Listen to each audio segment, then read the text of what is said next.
저는 25년 동안 시니어들의 삶의 전환을 연구해온 삶의 행동 변화 박사 이준석입니다.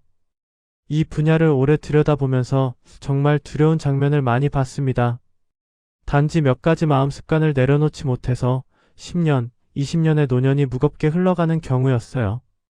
그래서 오늘만큼은 조금 강하게 말씀드리려고 합니다. 지금 이 6가지를 멈추지 않으면 앞으로의 삶이 더 힘들어질 수 있습니다.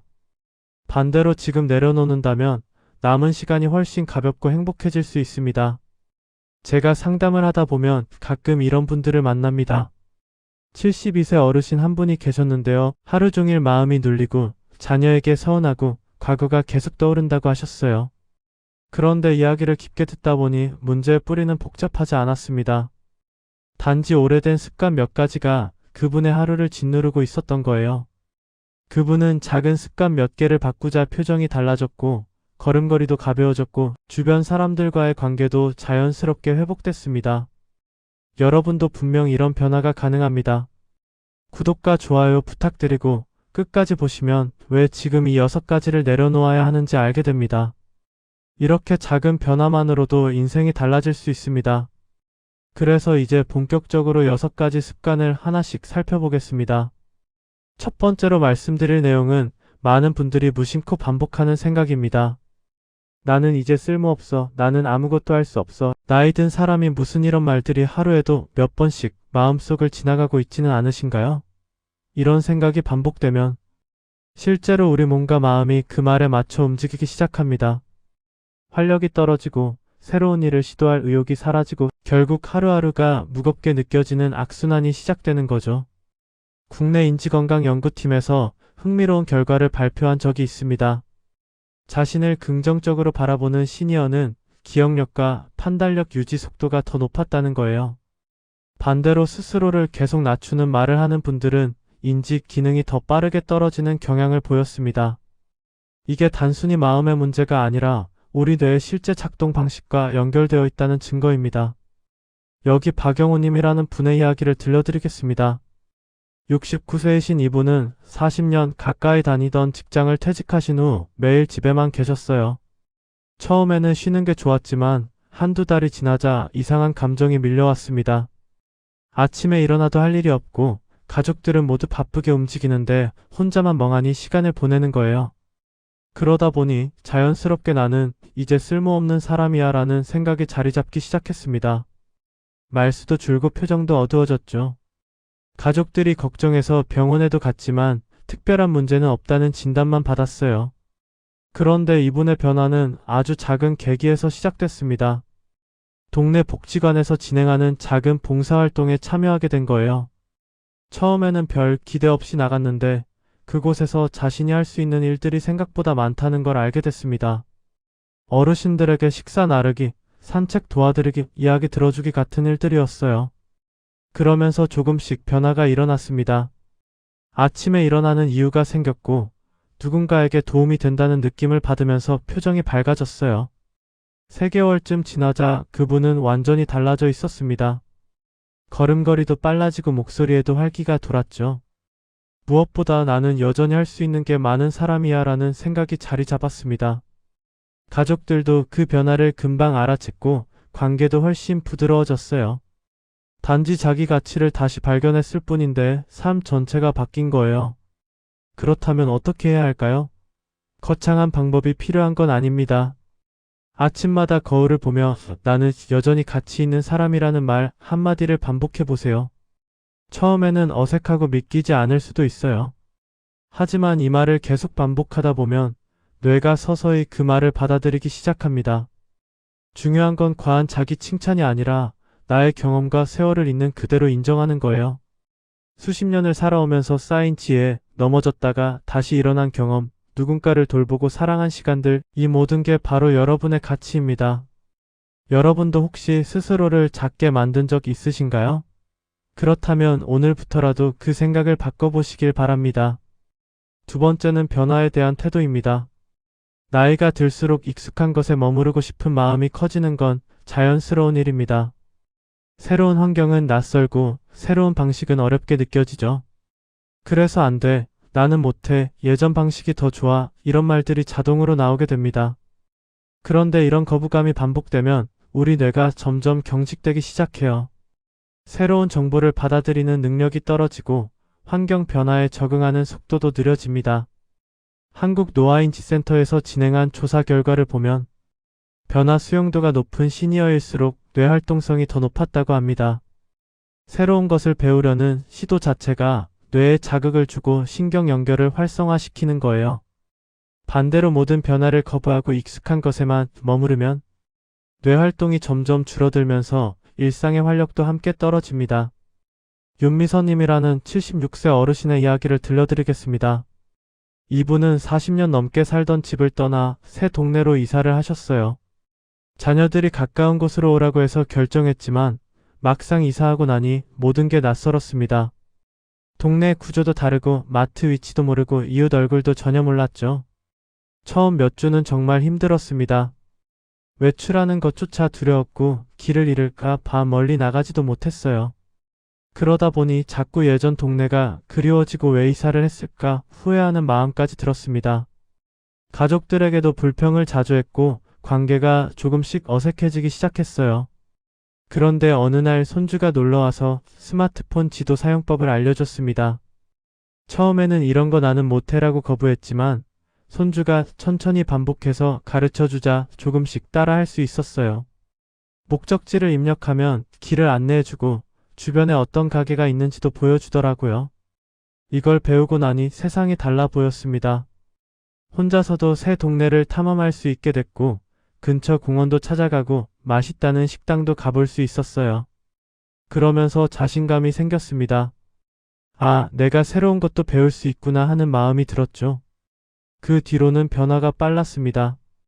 동네 복지관에서 하는 프로그램에도 참여하고 새로 사귄 친구들과 산책도 다니고 6개월쯤 지나자 완전히 적응해 있었어요. 예전 동네보다 지금이 더 좋다는 말까지 하시더라고요. 단지 작은 변화 하나를 받아들였을 뿐인데 삶 전체가 달라진 거예요. 그렇다면 어떻게 실천할 수 있을까요? 새로운 상황을 만나면 아내가 아니라 한번 해볼까로 말을 바꿔보세요. 이 작은 말의 변화가 태도 전체를 바꿔줍니다. 물론 한꺼번에 너무 많은 변화를 받아들이려 하면 부담스러울 수 있어요.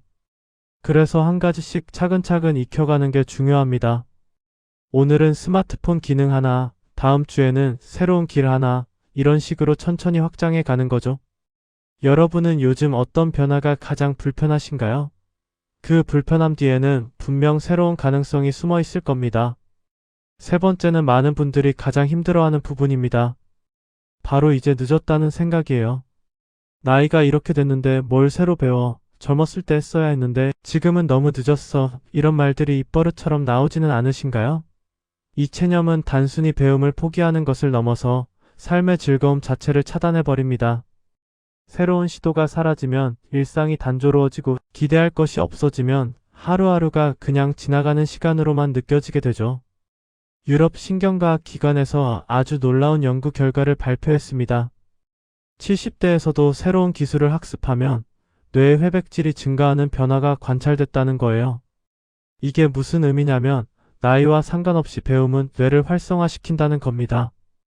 늦었다는 건 우리 마음속 편견일 뿐 실제 우리 뇌는 여전히 변화하고 성장할 준비가 되어 있다는 거죠. 최정숙님이라는 70세 어르신의 이야기를 들려드리겠습니다. 이분은 어릴 때 집안 사정이 어려워서 학교를 제대로 다니지 못하셨어요. 글자는 알지만 긴 문장을 읽고 쓰는 건 평생 어려운 일이었습니다. 그래서 늘 마음 한구석에 아쉬움이 있었죠. 손주들이 책 읽어달라고 하면 민망해서 핑계를 대곤 했어요.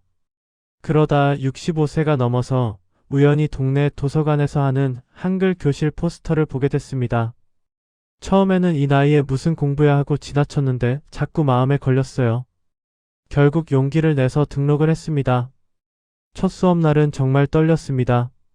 나만 나이가 많으면 어떡하나 걱정했는데 비슷한 연령대 분들이 여럿 계셔서 안심이 됐어요. 선생님은 천천히 친절하게 가르쳐 주셨습니다. 하지만 쉽지는 않았어요. 받침이 헷갈리고 문장 쓰기는 더 어려웠죠. 처음 몇 주는 좌절감이 컸습니다.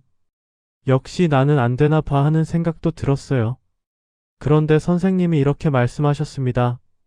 속도가 중요한 게 아니라 매일 하는 게 중요하다고요. 그 말을 듣고 마음을 바꿨습니다. 하루에 한 문장씩만 쓰기로 한 거예요. 오늘 날씨가 좋다. 손주가 놀러 왔다. 김치가 맛있다. 이런 짧은 문장들을 공책에 써나갔습니다. 한 달, 두 달이 지나자 신기하게도 글자가 익숙해지기 시작했어요. 3개월쯤 되니 짧은 편지 정도는 쓸 수 있게 됐고 6개월이 지나자 동화책을 손주에게 읽어줄 수 있었습니다. 그때의 기쁨을 지금도 잊을 수가 없대요. 손주가 할머니 글씨 예뻐졌다고 칭찬하는 순간 눈물이 날 것 같았다고 하셨어요. 1년이 지난 지금은 매일 일기를 쓰고 문자 메시지도 직접 보내고 심지어 짧은 시도 쓴다고 합니다. 70세에 시작해서 이룬 변화였어요. 늦었다는 생각만 내려놓았을 뿐인데 인생에 새로운 즐거움이 생긴 거죠. 그렇다면 어떻게 실천할 수 있을까요? 매일 10분이라도 새로운 것을 배우는 시간을 만드세요. 스마트폰 기능 하나 익히기, 간단한 영어 단어 외우기, 그림 그리기, 악기 소리 듣기 무엇이든 좋습니다. 중요한 건 속도나 성과보다 꾸준함입니다. 하루 10분씩 1년을 하면 60시간이 넘는 시간이에요. 이 정도면 충분히 새로운 분야에 입문할 수 있는 시간입니다. 여러분은 예전에 배우고 싶었지만 미뤄둔 것이 있으신가요? 지금이 바로 시작할 때입니다. 4번째는 과거에 대한 후회입니다. 그때 그렇게 하지 말걸, 그때 다른 선택을 했더라면 왜 그랬을까? 이런 생각들이 끊임없이 떠오르는 경험, 많은 분들이 하고 계실 거예요. 과거는 이미 지나갔지만 후회는 현재의 감정 에너지를 가장 크게 소모시키는 요소입니다. 후회를 반복하다 보면 지금 이 순간을 온전히 누리지 못하고 밤에 잠도 제대로 자지 못하고 감정도 불안정해지죠. 국내 심리노년학 연구에서 이런 결과가 나왔습니다. 후회가 큰 시니어는 수면 질과 감정 안정도가 낮았다는 거예요. 과거에 붙잡혀 있으면 현재의 삶이 제대로 흘러가지 않는다는 증거입니다. 후회는 과거를 바꾸지 못하지만 현재를 망가뜨리는 힘은 충분히 가지고 있어요. 박성원님이라는 71세 어르신의 이야기를 들려드리겠습니다. 이분은 30년 전에 작은 사업을 하다가 실패한 경험이 있었어요. 그때 빚도 지고 가족들에게 고생을 시켰죠. 세월이 흘러 빚은 다 갚았고 생활도 안정을 찾았지만 그 기억이 계속 떠올랐습니다. 특히 혼자 있을 때, 잠들기 전, 뭔가 결정을 내려야 할 때 그때의 실패가 머릿속을 가득 채웠어요. 그때 더 신중했더라면, 그때 조언을 들었더라면 왜 그런 선택을 했을까 하는 생각이 끝없이 이어졌습니다. 그러다 보니 현재의 일도 제대로 집중하지 못했어요. 새로운 일을 시작하려고 하면 또 실패하면 어떡하나 하는 두려움이 앞섰고 밤에는 과거 장면들이 떠올라 잠을 이루기 어려웠죠. 낮에는 피곤하고 밤에는 잠 못 자고 이런 악순환이 계속됐습니다. 가족들도 걱정했어요. 아버지가 자꾸 옛날 이야기만 하고 우울해 보인다고요. 그러던 중 노인복지관에서 만난 상담사 선생님이 간단한 방법을 알려줬습니다. 후회가 떠오르면 그때는 최선이었다는 문장을 즉시 떠올리라는 거예요. 처음에는 잘 안 됐습니다. 후회가 밀려오면 그 감정이 너무 강해서 다른 생각을 할 여유가 없었거든요. 하지만 계속 연습했어요. 후회가 시작되는 순간을 포착해서 그때는 최선이었다를 반복해서 떠올렸습니다. 1주일, 2주일 지나자 조금씩 달라지기 시작했어요. 후회가 떠오르는 빈도가 줄어들었고 떠올라도 금방 멈출 수 있게 됐습니다. 한 달쯤 지나자 밤에 잠드는 것도 훨씬 수월해졌어요. 3개월이 지나자 확실히 달라진 걸 느꼈습니다. 과거 생각이 여전히 가끔 떠오르긴 하지만 예전처럼 하루 종일 붙잡혀 있지는 않았어요. 그러자 현재의 일에 집중할 수 있게 됐습니다. 친구들과 만나도 더 즐겁고 새로운 취미도 시작할 수 있었죠. 단지 생각을 멈추는 연습을 했을 뿐인데 삶의 질이 완전히 달라진 거예요. 그렇다면 어떻게 실천할 수 있을까요? 후회가 떠오르면 그때는 최선이었다는 문장을 즉시 떠올려 보세요. 이게 처음에는 믿기지 않을 수 있어요. 하지만 실제로 우리는 그 순간, 그 상황에서 할 수 있는 최선을 다한 경우가 대부분입니다. 지금 돌아보면 다른 선택이 보이지만 그때는 그 정보도 그 여유도 없었던 거죠. 중요한 건 후회를 억지로 없애려 하지 말고 천천히 빈도를 줄이는 거예요. 조급해하지 마시고 매일 조금씩 연습해 보세요. 여러분도 아직 마음에서 놓지 못한 과거가 있으신가요? 오늘부터라도 그 무거운 짐을 조금씩 내려놓아 보시길 바랍니다. 다섯 번째는 자녀에게 과도하게 의존하는 마음입니다. 자녀를 사랑하는 건 당연한 일이에요. 하지만 그 사랑이 정서적 의존으로 바뀌면 오히려 관계가 힘들어집니다. 매일 연락하고 자주 보고 싶어하고 자녀의 일거수일투족이 신경 쓰이는 상황이 되면 자녀도 부담을 느끼고 여러분도 서운한 마음이 쌓이게 되죠. 한국과 일본이 공동으로 진행한 노년관계 연구를 보면 자녀 의존도가 높은 집단의 스트레스 지수가 더 높았다고 합니다. 역설적으로 자녀와 더 가까워지고 싶어서 한 행동이 오히려 관계를 멀어지게 만드는 거예요. 반대로 자기만의 활동이 충실한 시니어들은 자녀와의 관계도 더 건강하고 만족도도 높았습니다. 조은정님이라는 67세 어르신의 이야기를 들려드리겠습니다. 이분은 자녀가 둘 있었는데 특히 딸에게 의지하는 마음이 컸어요. 매일 아침 전화해서 안부를 묻고 저녁에도 연락하고 주말에는 꼭 보고 싶어 했습니다. 처음에는 딸도 잘 받아줬어요. 하지만 시간이 지나면서 조금씩 달라지기 시작했습니다. 전화를 받는 횟수가 줄어들고 주말 약속도 자주 미뤄졌죠. 그러자 서운한 마음이 쌓였습니다. 나를 귀찮아하나, 바빠서 엄마는 뒷전인가, 이런 생각이 들면서 관계가 어색해졌어요. 통화할 때마다 왜 전화 안 받았냐, 왜 안 오냐는 말이 나오고 딸은 방어적으로 변했습니다. 결국 둘 다 힘들어졌어요. 통화해도 마음이 편하지 않고 만나도 긴장되는 관계가 된 거죠. 그러던 중 친구의 권유로 동네 문화센터에서 하는 서예 수업을 등록했습니다. 처음에는 별 기대 없이 갔는데 붓을 잡고 글씨를 쓰는 시간이 생각보다 좋았어요. 집중하다 보면 2시간이 금방 지나가고 완성된 작품을 보면 뿌듯했죠. 수업이 끝나고 같은 반 분들과 차도 마시고 이야기도 나눴습니다. 점점 서예에 푹 빠지게 됐어요. 수업 있는 날이 기다려졌고 집에서도 혼자 연습하는 시간이 늘어났습니다. 그러다 보니 자연스럽게 딸에게 연락하는 횟수가 줄어들었어요. 예전처럼 매일 전화하지 않게 된 거죠. 신기한 건 그러자 딸이 먼저 연락을 하기 시작했다는 겁니다. 엄마 요즘 뭐해? 서예 재밌어. 작품 보여줘. 이런 식으로요. 관계가 다시 편해졌습니다. 억지로 만나는 게 아니라 자연스럽게 보고 싶을 때 보게 됐고 통화할 때도 서운함 대신 즐거운 이야기를 나눌 수 있게 됐어요. 단지 자신만의 활동을 시작했을 뿐인데 자녀와의 관계가 회복된 거예요. 여섯 번째는 돈 걱정입니다. 노후의 경제적 안정이 중요한 건 맞아요. 하지만 과한 금전 불안은 현재의 즐거움을 모두 차단해버립니다. 돈을 아끼려고 친구 만남도 줄이고 취미도 포기하고 심지어 필요한 지출도 망설이게 되죠. 그러면 삶이 점점 좁아지고 하루하루가 무겁게 느껴집니다. 국내 노년 자산 연구 결과를 보면 흥미로운 점이 있습니다. 적절한 지출을 유지하는 시니어의 삶 만족도가 가장 높았다는 거예요. 무조건 아끼는 것도 무계획하게 쓰는 것도 아닌 균형 잡힌 지출이 행복의 비결이었던 거죠. 김아진님이라는 68세 어르신은 평생 절약하며 사셨어요. 젊었을 때부터 저축이 습관이었고 은퇴 후에도 그 습관을 유지했습니다. 그런데 시간이 지나면서 문제가 생겼어요. 친구들이 여행 가자고 해도 돈 아깝다고 거절하고 맛있는 음식 먹으러 가자고 해도 집에서 먹으면 된다며 사양했죠. 새 옷도 안 사고 취미 활동도 돈 든다며 시작하지 않았어요. 그러다 보니 친구들과 점점 멀어졌고 혼자 집에 있는 시간이 늘어났습니다. 저축 통장 잔고는 늘어나는데 삶의 즐거움은 줄어드는 모순된 상황이 된 거예요. 가족들이 걱정해서 조금 쓰면서 살라고 했지만 마음이 안 놓였습니다. 그런데 건강검진에서 의사가 이렇게 말했대요. 지금 건강하실 때 즐기셔야 합니다. 나중을 위해 모으기만 하면 정작 쓸 때 건강이 안 좋아질 수 있다고요. 그 말이 깊이 와닿았습니다. 그래서 결심했어요. 한 달 예산을 정해서 그 안에서는 자유롭게 쓰기로요.